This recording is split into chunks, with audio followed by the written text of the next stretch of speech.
Hey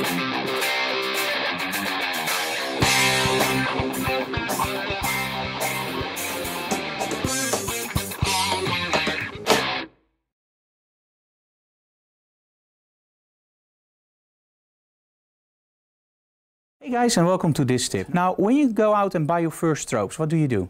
There are so many brands out there, like for example Elinchrom, that's my brand, or Profoto, or Falcon Eyes. You can go on and on, there's so many brands out there. If you buy a strobe, you have to be very careful because you buy into a system. Meaning the strobes itself aren't the only investment you do. You buy modifiers like softboxes, strip lights, reflectors. There's so many modifiers out there, it will drive you nuts.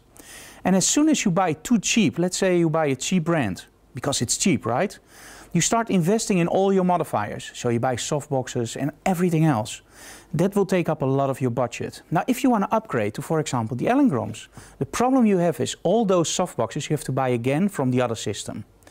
Now, Elinchrom has a really cool setup system, and it's the D-Light series. It's very affordable, and you can use the same Elinchrom accessories that you do on all the other ones. And of course, with other systems like Profoto, Broncolor, you also have the cheaper ones and the more expensive ones, the Pro lines and the step-in lines. So always start with a step-in line from a trusted brand, and then you can start buying your modifiers. Now, how many watts do I need? A lot of people go like, oh, you need at least 1000 watts because that's cool, or 500s or 400s. With modern day DSLRs, you can actually shoot without any problem on ISO 400 or ISO 200. So make sure that you buy the stuff that really fits your wallet. Don't go for 1000 watts if you only need 500. Now, the 500 watts actually is only one stop less than the 1000. So it's not like this will give you 5 times the amount of light than a 1000. That's not true. It's only one stop. So you go from F11 to F16. If you raise your ISO from 100 to 200, you do exactly the same thing. So make sure that you don't buy too much power. Now, how much is too much? It depends on your room. If you have a really small studio with white walls, you will probably be more than happy with a 100 watt strobe, maybe the 400 or 200s, because the light will scatter around in your room. The nice thing is you can put it on full power. Then you have the nice small f-stop. But if you put it on the lowest setting, often in the smaller studios you can't shoot wide open. And then it's really cool to have a strobe that's a little bit lower in output. Now, if you want that small aperture, then you go up in your ISO and you can still shoot on f16. So that saves you a lot of money. Now, what's the difference between all those strobes? In theory, it's very simple.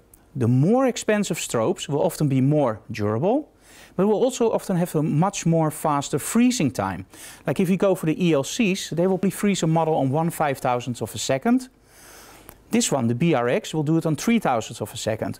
Both are very, very suitable for freezing action, like a jumping model. The D-Light will top out at about 800 to 1000, and that's not enough for a jumping model. You can still freeze motion like a wind machine, but the freezing of a model that jumps, you need a little bit more power, or sorry, a little bit more stopping power. Okay, now Frank, I want to shoot wide open and I can't figure out how to do this with my strobes. Okay, this is a very, very often asked question. The cool thing about these strobes is they are actually also continuous lighting. If you take off your trigger, in the case of Elinchrom the Skyport, and you use the modeling lights, you actually have continuous light. It's like we're filming now. We're using 2 of the ELCs. They have 300 watt light bulbs. They're on full power. And you can shoot on f1.2, 2.8. As soon as you want the smaller apertures again, you turn on the strobes and you can blast on full power or anything in between. So the next time you're going to buy your new strobes, make sure you buy into a system. Start with the cheaper strobes, like in this case the D-Lights. Invest in your accessories and then build up to the more pro sets. So save yourself a lot of money and buy smart.